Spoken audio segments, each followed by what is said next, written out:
এই যে লাউ ঝুলছে। এটা নিবি? এরকমই এই ফোনটাই নেবো, এই ফোনটার গেম মুডটা খুব ভালো। এখনো গাছে শিম আছে। একটা গেম মুডটা রয়েছে না, ওইটার জন্য তো ল্যাগটা হয় না, ওটা আটকে আটকে যায়। ফোনটা আটকে যায়। এই যে টমেটো গুলো কি পাকবেই না? বলে দিয়েছে যে আমি আর রং ধরবো না, এরকম সবুজ হয়েই রয়ে থাকবো। মনে হয় বেশি দেখলে আর হয় না, লাল হতে সময় লাগে।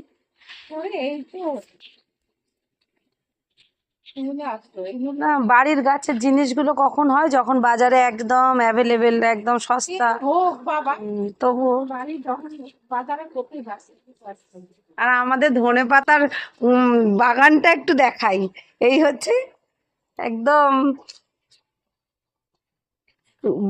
জলের বোতলগুলো, যেগুলো ওই কোল্ড ড্রিঙ্কসের, সরি জলের না, কোল্ড ড্রিঙ্কসের বোতলগুলো দিয়ে গাছ বসানো হয়েছে। এবার বোতলের মুখগুলো একদম ফেলে নষ্ট হবে, তাই ওই জন্য সেটা দিয়ে মা একটা অভিনব পদ্ধতিতে ধনেপাতার চাষ করেছে। এই যে আসে বাড়িতে সেই দেখতে খুব ভালো লাগে, বলে দারুণ হয়। মানে দেখতে খুব সুন্দর লাগছে, নিচ থেকে একদম থাক থাক হয়ে হয়ে রয়েছে। এই যে অনেকগুলো বোতলের মুখ রয়েছে, এই যে নিচ থেকে দেখতে দেখালে বুঝতে পারবে। আর এটা একটা যে তেলের চোঙা, যে সেই চোঙাটা বসিয়ে দিয়েছে সিমেন্টের ওপরে, দিয়ে তারপরে এরকম বোতলের মুখ দিয়ে নিচে ধনেপাতা থাকে থাকে হয়ে রয়েছে। খুব ভালো লাগছে দেখতে। আর এই যে আমার টিনটুন এখানে ঘুম দিচ্ছে, খাওয়া দাওয়া হয়েছে টিনটিনের। টিনটিন এখন, টিনটিন বললেই একটু কানটা নড়ে গেল, একটুখানি গাটা নড়ে গেল। আমার টিনটিন শোনা, শোনা মশা কামড়ায় রে বাবু, আমার টিনটিন শোনা।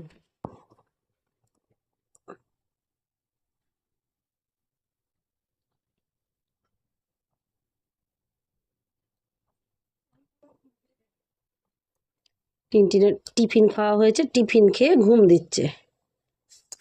খুব মশা, মশা কামড়ানো যাচ্ছে না, বেচারাকে খুব মশা কামড়াচ্ছে। ঠিক আছে, টিনটিন ঘুমাক, আমি রান্না করতে যাই। যে ডুমুরগুলো শুধু সিদ্ধ করে নিয়েছি, একটুখানি ভাপিয়ে নিয়েছি। এই যে এইভাবে কাটা হয়েছে ডুমুরটা, প্রথমে পিলার দিয়ে ছাড়িয়ে কাটাটা আমার দেখানো হয়নি, মানে দেখাতে পারলে ভালো লাগতো, যাই হোক। আর এই পিলারের মুখ দিয়ে এই যে এখানটা বের করে নেওয়া হয়েছে, নিয়ে এরকম দুটুকরো করে প্রথমে ছাড়িয়ে নিয়েছে গোটা ডুমুরটা, নিয়ে তারপরে দুটুকরো করতে হয়েছে, দিয়ে এইভাবে এই যে সিদ্ধ করে নিয়েছি ডুমুরটা। এবার আলু আর পেঁয়াজ, আদা, রসুন এগুলো আমি কেটে তারপরে ফিরে আসছি। ডুমুরের এই রেসিপিটি বানানোর জন্য আমি আলু এরকম ডুমো করে কেটে নিয়েছি। অল্প করেই বানাবো, যেহেতু মাছের আইটেম, তাই খুব বেশি বানাবার প্রয়োজন নেই। রাত্রে ডুমুর রুটি দিয়ে ভালো লাগে, কিন্তু যেহেতু মাছ দেওয়া থাকবে তাই রাতে আর চলবে না, আমি পরিমাণটা কমিয়ে নেব। ডুমুরটা এতটা সিদ্ধ করে রেখেছি, হাফটা দিয়ে আমি এই রান্নাটা করবো, আর এই আলুটা দিয়ে বাকিটা রেখে দেবো, নিরামিষে একদিন রান্না করব। ডুমুর নিরামিষেই বেশি ভালো লাগে জানি, কিন্তু এটা একটা অন্যরকম আইটেম হবে। এটার জন্য আমি চিংড়ি মাছ নিয়েছি, আর একটা টমেটো নিয়েছি, একটা পেঁয়াজ নিয়েছি, 5 কোয়া রসুনটা একটু বেটে নেব। আর এর মধ্যে রয়েছে আদা, জিরে আর কাঁচা লঙ্কা, মানে কাঁচা লঙ্কার যে লাল লঙ্কা সেটা দিয়ে আমি একটা মশলা তৈরি করে নিয়েছি। আর একটু গোটা গরম মশলা নিয়ে নেব, নিলে রান্নাটা এবার শুরু করে দেব। তা প্রথমে আমি চিংড়ি মাছটার মধ্যে লবণ আর হলুদটা মাখিয়ে নেব, নিয়ে মাছটা আমি ভেজে তুলব। চিংড়ি মাছ মোট কথা যাতে দেওয়া হয় তারই স্বাদ পাল্টে যায়, এটা জানতাম না, তবু ওই ডুমুরে দিলে একটু অন্যরকম লাগবে। আমি এনাকে ঘি গরম মশলা দিয়ে ডুমুর নিরামিষ রান্না করলে খুবই ভালো হয়। আমি নুন আর হলুদটা এর মধ্যে মাখিয়ে নিলাম।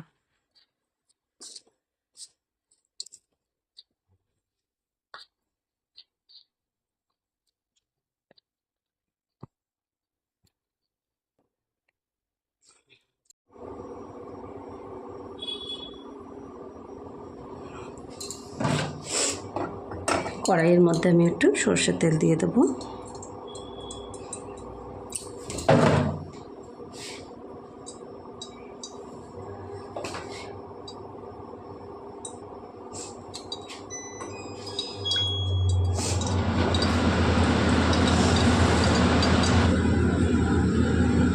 তেল গরম হয়ে গেছে, মাছটা আমার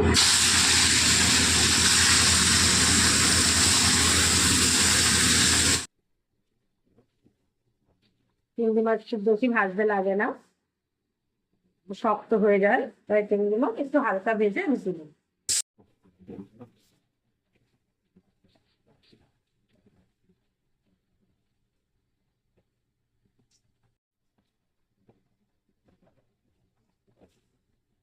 এবার আমি তুলে নিই।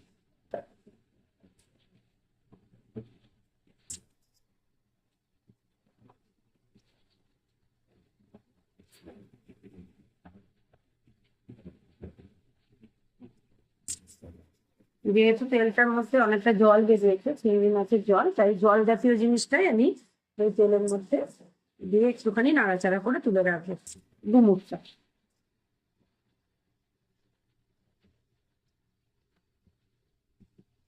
এইটুকু দিলেই আমার রান্নাটা আজকে হয়ে যাবে।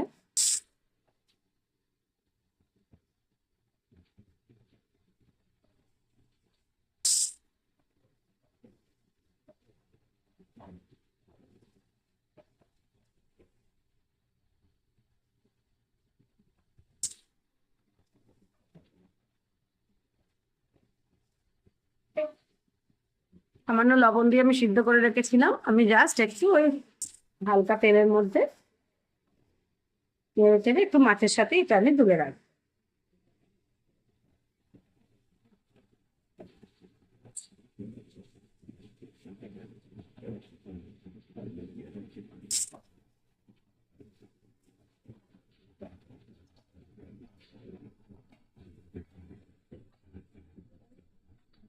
কড়াইটায় দাগ পড়ে গেছে, কড়াইটা আমি একটু ধুয়ে নিয়ে আসছি। একটা এবার আমি কড়াইয়ের মধ্যে সর্ষের তেল দিয়ে দিলাম।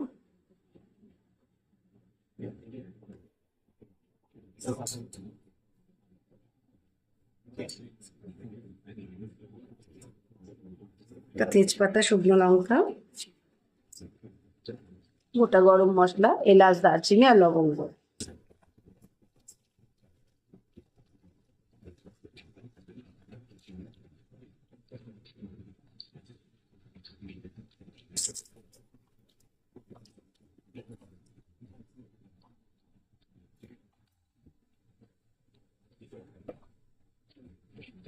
দু চার ফোঁটা চিনি দিয়ে দিলাম একটু জাস্ট কালারের জন্য, পরে আমি তরকারিতে স্বাদ বুঝে মিষ্টি দেবো।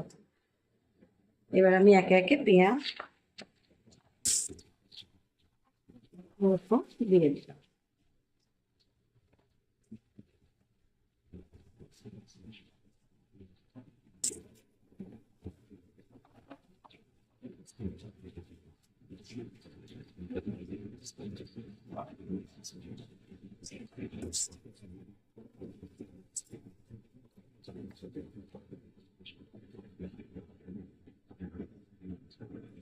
এর মধ্যে আমি আলুগুলো হালকা করে ভাজতে থাকি।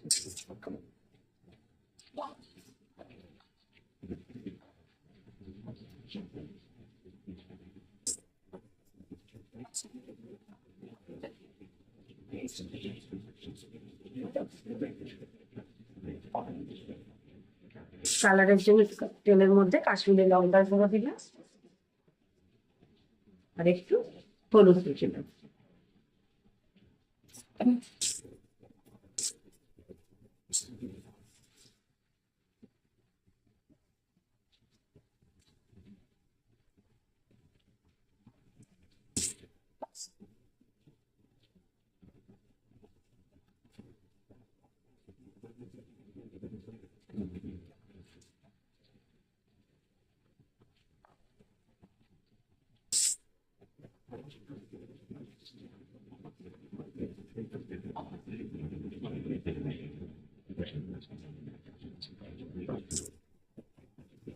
ফোড়নে জিরেটা দিতে ভুলে গিয়েছিলাম, আমি একটু জিরে এখানে দিয়ে দিলাম।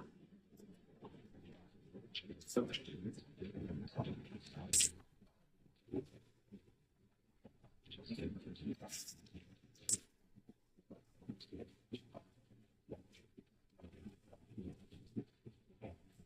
সুন্দর ভাজা হয়ে গেছে, এবার আস্তে আস্তে আমি টমেটোটা একটা দিয়ে দেবো, তারপরে মশলাটা দিয়ে এবার কষতে থাকবো।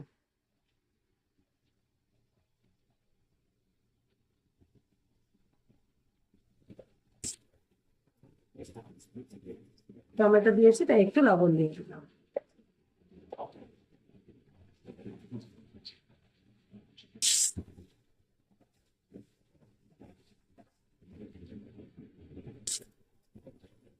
এবার জিরে, কাঁচা লঙ্কা আর আদা যেটা বেটে রেখেছিলাম ওটা আমি দিয়ে দেবো।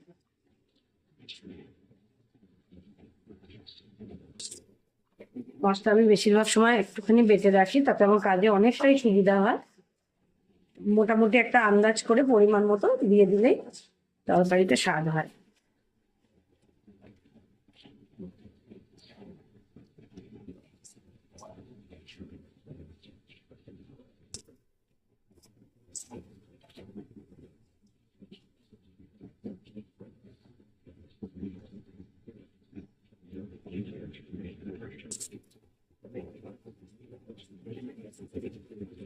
মশলাটা যাতে পুড়ে না যায় একটু গরম জল এর মধ্যে দিয়ে দিলাম।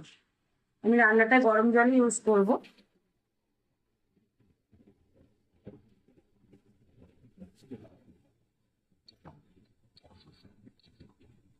একটু ঢাকা দিই যাতে মশলাটা একটু মজবে আলুর সাথে।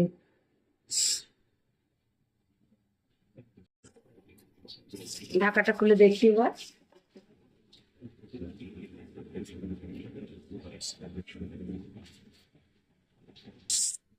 কষতে কষতে আলুটা একদম সিদ্ধ হয়ে এসছে, বাকিটা ঝোল ফোটার সাথে হয়ে যাবে। মশলাটা সুন্দর করে কষাতে হবে, নাহলে মশলার একটা কাঁচা গন্ধ থাকবে।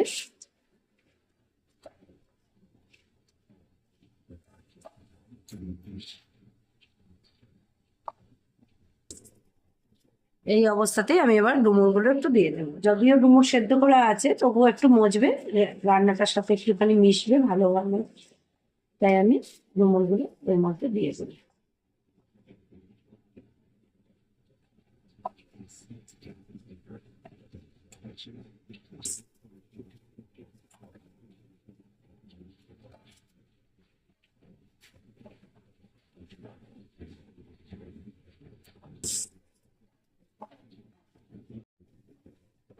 অল্প অল্প জল দিয়ে মশলাটা আমি কষাতে থাকবো। আমি জলটা গরম জল দিচ্ছি, যেহেতু সবই সিদ্ধ জিনিস।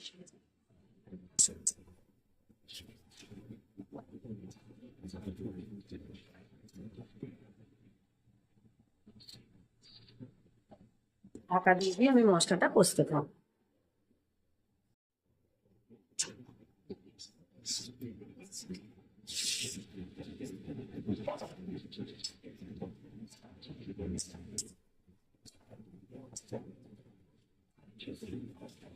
মশলা কষতে কষতে পুরো কালার চেঞ্জ হয়ে যাচ্ছে, বুঝতে পারছি কিনা জানি না ক্যামেরায় কতটা ধরা দিচ্ছে, কিন্তু টেক্সচারটাই পুরো রান্নার বদলে গেছে, অন্যরকম একটা কালার এসে গেছে।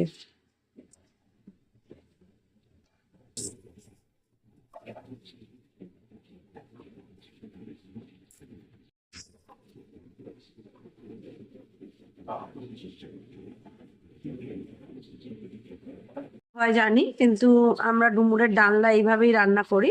এটা আমিষ ভাবে করছি আজকে, অন্য সময় নিরামিষ ভাবে অনেক সময় করি, ঘি গরম মশলা সেখানে ইউজ করি। শনিবার থাকলে নিরামিষের দিন ডুমুরের ডালনা রান্না করি, বেশ ভালো লাগে খেতে। আর পেঁয়াজ রসুন দিয়ে আমি নর্মালও রান্না করি, আর আজকে একটু চিংড়ি মাছ দিয়ে অন্যভাবে রান্না করছি। রেসিপি কেমন লাগছে অবশ্যই জানাবেন, সবাই পাশে থাকবেন আর আমার সাথে থাকবেন, আর আমার সাথে রান্না দেখতে থাকবেন। যারা এখনো সাবস্ক্রাইব করেননি চ্যানেলটিকে প্লিজ তারা সাবস্ক্রাইব করে রাখবেন, আর পাশে থাকা বেল আইকনটাও প্রেস করে নিয়মিত আমার সঙ্গী হবেন। এবার আমি জল দিয়ে দিই।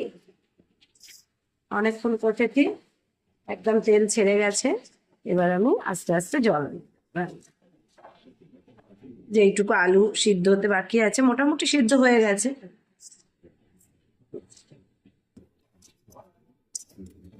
এইভাবে ডুমুর রান্না করে অবশ্যই একবার খেয়ে দেখবেন, আশা করি ভালো লাগবে।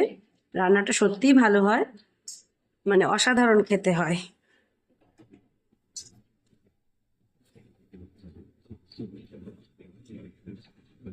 চিংড়ি মাছ দিলে তো কথাই নেই, বাড়িতে চিংড়ি মাছ না থাকলে বা আহ, না খাবার হলে তাহলেও অনেক সময় চিংড়িতে অ্যালার্জি থাকে, অনেকেই খান না, তাহলে এই পজিশনে এইভাবেও রান্নাটা করা যায়।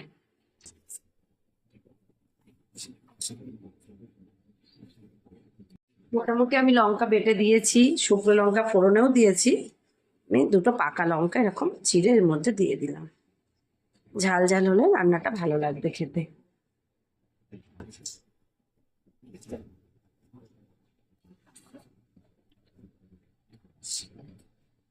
এবার একটু ঢাকা দিয়ে দিই, আলুটাও সিদ্ধ হোক। ঢাকা খুলে আমি চিংড়ি মাছ দিয়ে রান্না একদম কমপ্লিট করে দেবো। উম, দেখি।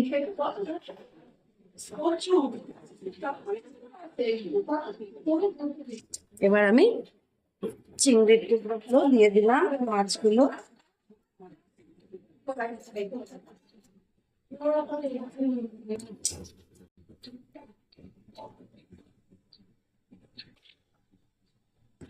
রান্না প্রায় রেডি। এবার দেবো সামান্য একটু ঘি,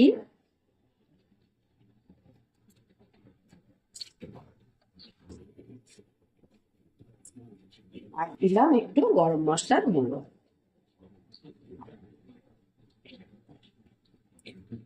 অবশ্যই একবার ট্রাই করবেন বাড়িতে, আর খেয়ে অবশ্যই কমেন্ট করে জানাবেন কেমন রান্নাটি হলো। এতক্ষণ আমার সাথে থাকার জন্য অসংখ্য ধন্যবাদ। সবাই ভালো থাকবেন। এই যে আমার ডুমুর চিংড়ি পুরোপুরি রেডি, এবার আমি ঢাকনা দিয়ে দিলাম। নমস্কার।